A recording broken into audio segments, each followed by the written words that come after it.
एक नई बात आप सबको ये कह रहा हूं कि जब दूर से आप चुनाव लड़ने आए तो आपको ये मान के चलिए कि राजनांदगांव के कार्यकर्ताओं पे आपको भरोसा नहीं है। कार्यकर्ता भी वहां से क्यों नहीं लेके आते?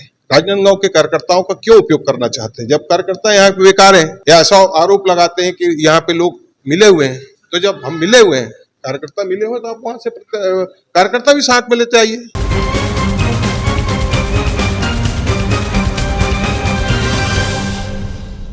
लोकसभा चुनाव की तारीखों के ऐलान के बाद सभी राजनीतिक पार्टियां कमर कसकर प्रचार प्रसार में लग गए हैं। वहीं दूसरी ओर छत्तीसगढ़ के पूर्व सीएम और राजनांदगांव से लोकसभा प्रत्याशी भूपेश बघेल की परेशानियां बढ़ गई हैं। दरअसल कांग्रेस नेता सुरेंद्र दाऊ ने राजनांदगांव से भूपेश बघेल की टिकट काटने की मांग की है। वहीं इस संबंध में उन्होंने पीसीसी चीफ दीपक बैज को पत्र लिखा है और पत्र में कहा है कि राजनांदगांव से भूपेश बघेल की टिकट काटी जाए और उनकी जगह किसी स्थानीय नेता को टिकट दी जाए। पूर्व सीएम भूपेश बीजेपी से मिले हुए हैं। उनके इस पत्र के बाद छत्तीसगढ़ कांग्रेस में खलबली मच गई है। वहीं अब भूपेश बघेल की टिकट काटने को लेकर दिग्गज नेता ने कांग्रेस के राष्ट्रीय अध्यक्ष मल्लिकार्जुन खड़गे को पत्र लिखा है। मिली जानकारी के अनुसार कांग्रेस नेता रामकुमार शुक्ला ने राष्ट्रीय अध्यक्ष मल्लिकार्जुन खड़गे को पत्र लिखकर राजनांदगांव से भूपेश बघेल की टिकट काटने की मांग की है। उनका कहना है कि भूपेश बघेल के खिलाफ भ्रष्टाचार के आरोप लगे हैं। उनके खिलाफ FIR दर्ज होने के बाद पार्टी को बदनामी झेलनी पड़ रही है। अपने इस पत्र में रामकुमार शुक्ला ने आगे लिखा है कि भूपेश बघेल के कारण सभी सीटें प्रभावित हो रही है।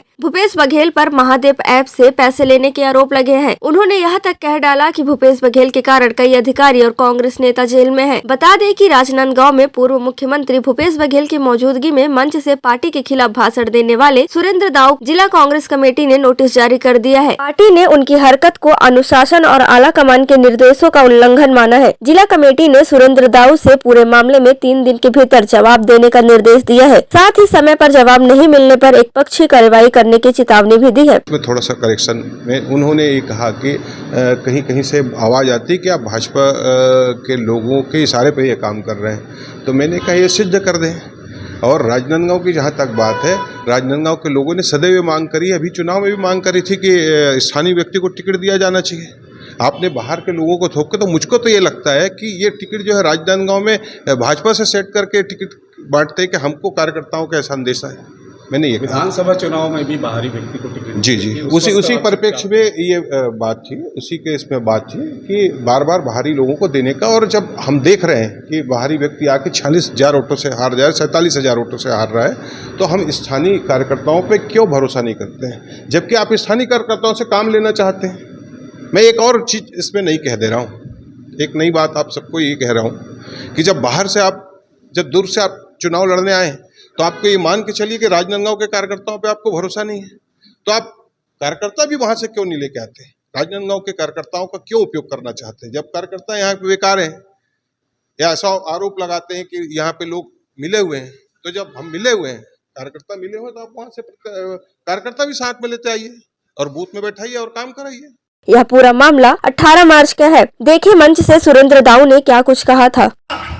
बोला सिर्फ पंच सरपंच और दरी उठाए की जवाबदारी आप बंधु का।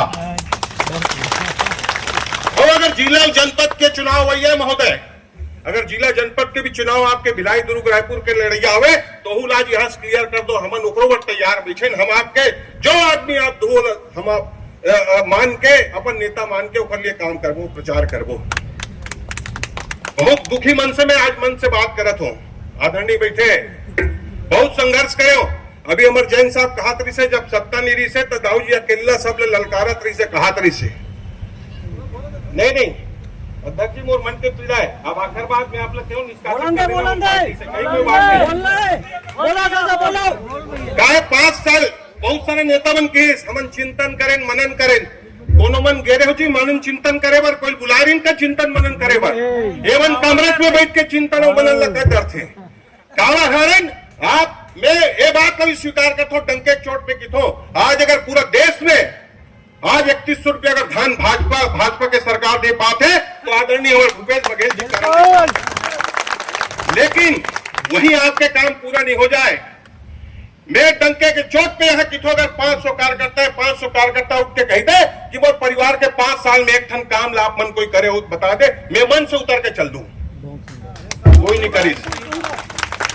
हमन दुख तकलीफ और घर के अगर बहू बेटा के कोई ट्रांसफर है, मोर कोई काम है, मोर कोई तकलीफ है, कोई काम नहीं करे लाइन। सिवाय प्रताड़ित करे के। और मैं मंच पे जब आया आज एक चीज और देखे मिलीस या नया नया फोटो देखे मिलीस। 5 साल पहले हमारा नवा फोटो देखे मिले, एक ढंग के फोटो देखे मिले। वो नेता कहाँ है? और अत्यंत बड़का नेता है। 5 झन जो क्या कहते विधानसभा चुनाव जो जाग भेजे वही बोलाओ आप लोग चुनाव किसने भेजते हैं? कार्यकर्ता का आप लोग जरूरत ही नहीं पड़ी। मैं अगर बहुत दुखी मन से कहा तो आदरणीय, और अगर मोर बात कहीं गलत है तो मैं मन से क्षमा मांगते हुए, जिला अध्यक्ष जी आप हो, आप लोग और निष्कासन के अधिकार है, आप मुझे निष्कासित कर देना। मैं कार्यकर्ता बन के पार्टी के जो भी यहाँ आदमी बैठे हुई मैं उनके लिए सदैव आपके लिए काम करूं। अक्की कहते हुए मैं आपके कोई कार्यक्रम में बाधा नहीं पहुंचाना चाहूं, लेकिन मौका इसे मिले नहीं, मौका कभी मिलीस नहीं। 5 साल हम तुहर तीर में नहीं उधन सके और एकरे नतीजा है कि हम आज 46,000 से विधानसभा चुनाव काबर हारे। ये सब ला आप कार्यकर्ता से बैठ के चिंतन करे का आवश्यकता है।